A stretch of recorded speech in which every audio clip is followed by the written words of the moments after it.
เคมูก่อนเนาะวุ้นเราวุ้นเราเลยลาดขึ้นเลยได้ถึงยาว่าที่เตลปอกข้าเนี่ยตลอดคลิปน้องไก่ปอกไข่แต่แล้วปอกข้าตอนนอนรอที่หัดเตะเนี่ยเป็นรอที่ตายเย่ปอมือที่มือคือมือกว่าดูเนี่ยเป็นรอที่ตาเนาะที่หัดเตะเนี่ยบอกว่าจอดสู้เนี่ยก็รอจอดสู้กันเนี่ยตะเกียบว่าจอว่าเนี่ยตะเกียบว่าเจเนี่ยเลยที่หัดเตะปอกข้าลู่เนี่ยเราปากคือกันเลยจ้าเลย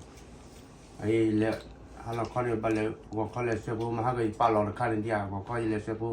หาข้อบาให้กี่บาฮิดอผู้มีบาออร์มีแต่ผู้มาเลยทำมาแล้วเนี่ยจุดพลายบาเลยทำมาบาให้กี่ได้แต่เจ้าเนี่ยปลอดแต่ยังว่าพอข้อเนี่ยปลอกกว่าเราปลอกกว่าปลอกกว่าเดี๋ยวเราแล้วเนี่ยดิตอที่เจ้าเนี่ยไม่ใช่ดิตอบารีอ๋อมีระดับพูดจันนะอ๋อโอเคปกตินี่เดี๋ยวซื้อ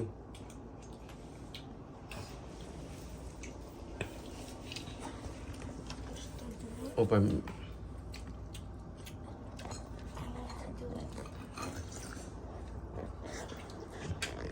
เดี๋ยวซื้อจะพมืออัดโดเลยจะพมือเชียเลขที่อายาระคุย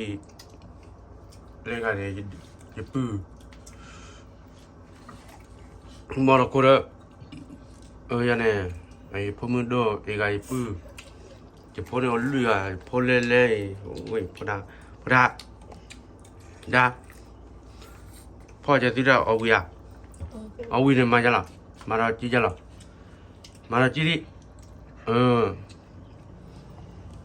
ปะมือปะเดี๋ยวมาปะปอกข้อเนี่ยรักเราว่าปักเราไหมฮะ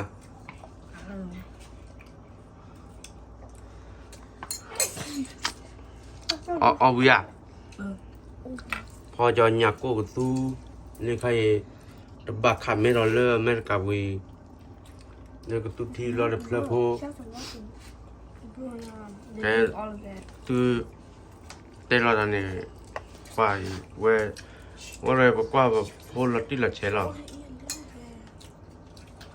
ปัญญาเดินนอนดีต่อว่ามึงปวดเต้นเนี่ยมีอะไรว่าเรื่องเต้นเราว่าพอได้จัดนะเราอีกประมาณก็เต้นแต่มึงก็ไม่ที่เนี่ยเชมีอะไรแต่ก็มึงใครเล็บเล็บก็ได้ชินะเว้ยดูว่าเนี่ยตรีเขาเลยเนี่ยก็เลยฮะก็เรามุกก็นะแกไปที่เราตาเล่นล็อกที่นอนเราก็มุดใครเขาดิเรามุดใครเนี่ยที่มีที่เราเชมีอาจจะ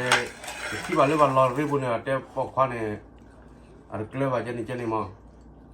โอเคที่มีที่เรามุดใครเนี่ยเชมีแล้วเนี่ยดีต่อประมาณเรื่องมือปั้นเนี่ยหัดเตะชาร์เนี่ยเขาว่าล็อกที่มาก็ตัวเราตาเล่นล็อกที่นอนโอเคบ้าโอชูโอเคก็ดิ้นน้องกันเนี่ยปะ